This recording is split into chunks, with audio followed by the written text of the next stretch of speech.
শাপলার বিষয়ে তাদের প্রতীকে চাহিত প্রতীক হচ্ছে শাপলা।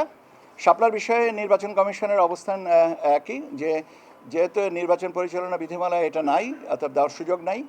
আমরা একটা চিঠি দিয়েছি ওনাদেরকে যে আগামী 19 তারিখের ভিতরে ওনারা বিকল্প ওনাদের চাহিত প্রতীক জানাবেন।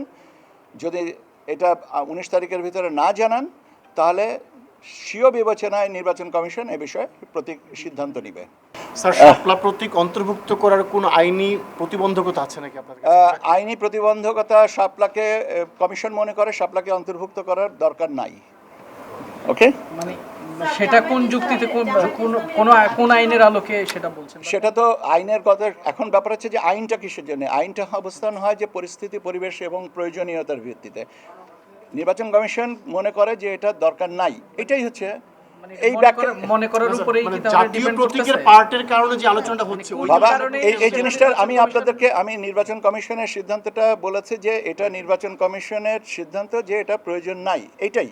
এরপরে যদি জাতীয় প্রতীক কি জাতীয় প্রতীক না, এই ব্যাখ্যাটা আমার মনে হয় যে এর সাথে প্রাসঙ্গিক না।